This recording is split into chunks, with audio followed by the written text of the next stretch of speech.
volta ao nosso quadro hoje, Nasci Pra Isso, aqui com a nossa convidada ilustre que eu já vou apresentar. Mas antes, lembre-se, vai lá, curta o nosso canal, ative as notificações, o sininho lá, compartilhe esse vídeo com todos os seus amigos lá, o pessoal que não é vicentino, que hoje vocês vão ver que legal essa nossa querida convidada Rita, que ela vai se apresentar agora. Bem-vindo, Rita. Obrigada. Rita, me conta um pouco, você nasceu para isso, você nasceu para os vicentinos, como é que foi a sua trajetória?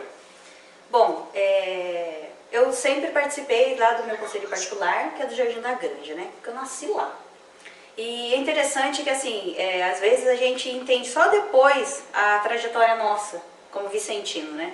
Inclusive, recentemente eu participei da posse e dos 50 anos de uma conferência no meu conselho, que chama Santa Rita de Cássia. Me chamaram para ser cerimoniária lá. E eu fiquei muito feliz. Por quê? Porque nessa conferência foi quando meu pai ingressou na Sociedade São Vicente de Paulo. Bom tempo. Muito tempo atrás, né? Aí, quando meu pai ingressou na sociedade, a minha mãe estava grávida de mim. E meu pai era das conferências Santa Rita de Cássia, da paróquia Santa Rita de Cássia. E aí, minha mãe, né, teve uma gestação tranquila, porém, nos finalmente, deu um probleminha. E aí, naquela época, eu não sabia ainda, não dava para descobrir o sexo da criança, né? Eu não sabia que eu era uma menina, né? E aí, por ter dado um problema, o meu pai, muito devoto de Santa Rita de Cássia, nós éramos a paróquia, pediu a intercessão de Santa Rita.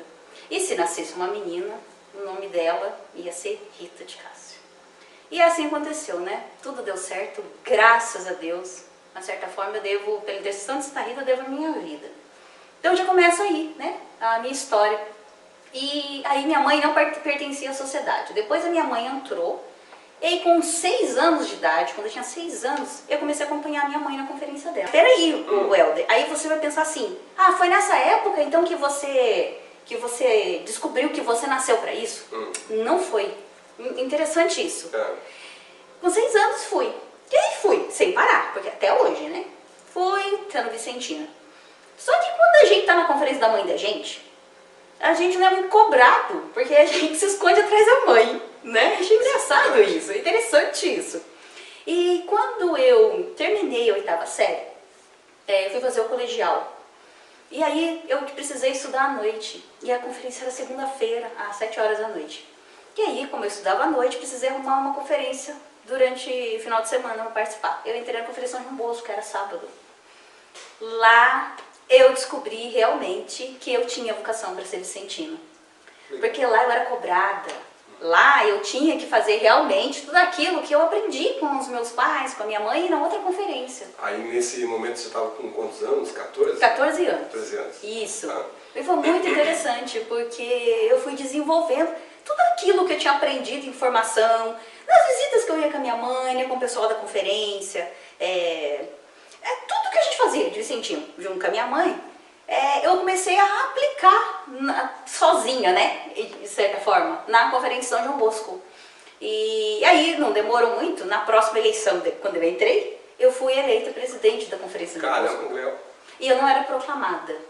Eu fui proclamada em 97, como presidente de conferência. E foi uma época muito boa. Ali eu percebi como faz parte da minha vida a Sociedade São Vicente de Paulo. Quando eu assumi a conferência, eu nunca tinha liderado nada. Era muito novinha. E aí, nessa época, até eu fazia magistério. Foi bom, porque daí a gente junta o pedagógico com a liderança, né? Muito bom fazer o magistério e sendo vicentina, e sendo presidente. Minha conferência começou a encher de jovens. E aí eu percebia que nós líderes, a gente é muito olhado, a gente é imitado, principalmente por jovenzinhos. Então eles ficavam olhando as minhas atitudes e eles imitavam. E aí a gente visitando os assistidos, teve uma família que ficou muito marcada para mim. Era uma família que era só uma senhora e o filho dela.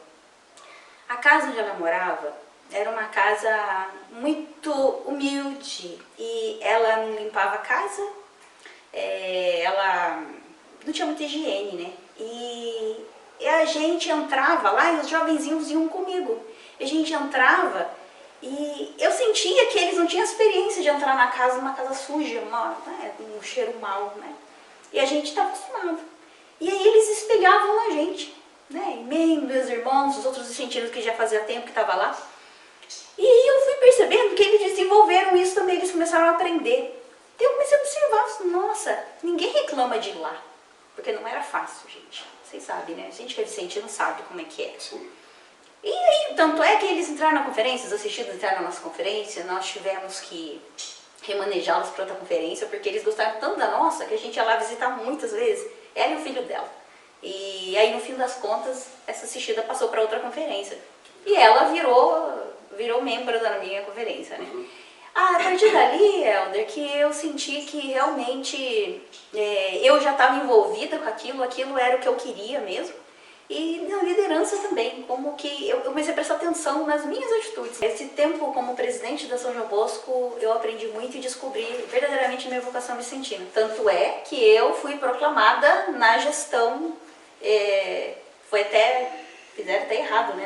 Era conferência de jovens, mas eu não era proclamada e fui empossada presidente.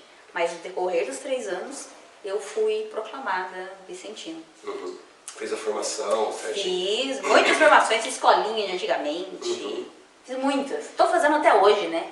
Não pode parar nunca. Agora uma coisa que você falou me chamou a atenção. Até você ser eleita presidente, você foi eleita presidente com quantos anos? 16. 16 anos.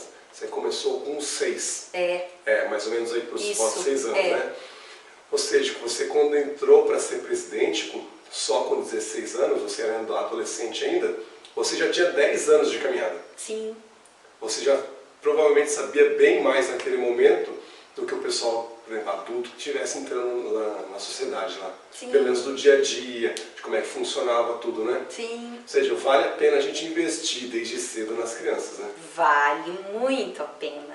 E, na verdade, é o mais importante, porque quando a gente é criança, a gente absorve mais. Absorve muito, né? Imita, Imita, grava. A gente não tem aquela vergonha de imitar a pessoa, né? Tem a cabeça meio vazia ainda, tipo, dá pra pegar muita coisa, né? É verdade. E assim, e hoje como é que é você no dia a dia? Você falou que você tá como presidente de conferência de novo. Isso. Pela 3ª vez. Continua com esse fogo? Sim, nossa, muito. Inclusive, eu estava numa conferência, Conferência Nossa Senhora Auxiliadora, eu e os meus pais, e tinha uma conferência no meu conselho, agregada, que é essa conferência que eu estou participando agora, que estava quase morrendo. E aquilo me incomodou demais. E aí, inclusive teve uma semana de Osanã que nós fizemos no nosso conselho, e que uma participante dessa conferência foi todos os dias, e eram equipes, era gincana nas equipes das conferências. Ela foi todos os dias, ela cumpriu todos os afazeres, todas as tarefas, e aquilo me tocou. Não, a gente precisa fazer alguma coisa. E é tão difícil quando a gente já está estabelecido numa conferência, a gente sair da conferência, para começar tudo de novo numa outra, né? É muito difícil, a gente é muito apegado à conferência. A gente acostuma, né? É uma família ali, né? Que a gente tem. Querendo ou não, a gente é tudo em família, mas são famílias diferentes, assim, alguns costumes, né? A gente se conhece, né? Isso, daí se apega, né? Mas aquilo me incomodou, senão a gente precisa mais. E aí, o presidente do conselho chegou, né, conversou com a gente lá em casa, e nós decidimos entrar na conferência Nossa Senhora Aparecida. Entramos lá logo depois, foi em outubro, a Semana de Osanã foi em setembro, em outubro nós ingressamos na conferência Nossa Senhora Aparecida. Em janeiro teve eleição, né, eu ganhei a eleição. Aí estamos lá, após foi em março, e estamos lá, né, com desafios, porque a gente ainda está se adequando ao estilo da conferência, né? São pessoas diferentes, vivências diferentes, é um desafio, mas um desafio gostoso. É legal isso, é legal, não ser sempre a mesma coisa. Então o que eu queria que você dissesse assim, para essas pessoas que estão paradas, faz muito tempo que elas estão afastadas, seja por isso, às vezes elas se decepcionaram com alguma coisa na sociedade, elas ali estão assistindo nosso vídeo, o que você deixaria de mensagem para elas? Porque como é que você vai trazer elas de volta para a sociedade? Bom, você perguntou aí se vale a pena. Vale a pena. Porque quando eu paro de olhar as pessoas, a gente se decepciona com as pessoas, assim como as pessoas se decepcionam com a gente também. A gente não é santo, né? quando a gente para de olhar, olha através e vê por que a sociedade existe, quando você olha o rosto e o olhar do assistido, daquele que precisa, a sociedade existe por quê? Por causa deles. Então, quando a gente começa a ter esse olhar o porquê que você é necessário lá, porquê que vocês estão te chamando, aí você pensa, vale a pena sim. Tem coisas, gente, que a gente tem que passar por cima assim. Foi até bom você ter falado isso, Helder. Isso é normal a gente sentir. Todos sentindo. Esse peso, né? Passa por esse desânimo, né? Quando eu estava fazendo faculdade, puxa, nossa, eu era da Conferência João Bosco. E eu estava fazendo as minhas atividades só no final de semana. É muito puxado. Eu dei uma desanimada. E eu saí da conferência, fiquei fora 3 meses. Só 3. Porque eu não consegui ficar sem sociedade no São Paulo. Não consegui. Porque já faz parte da minha vida, já é a segunda pele. E o primeiro passo para você voltar é muito difícil.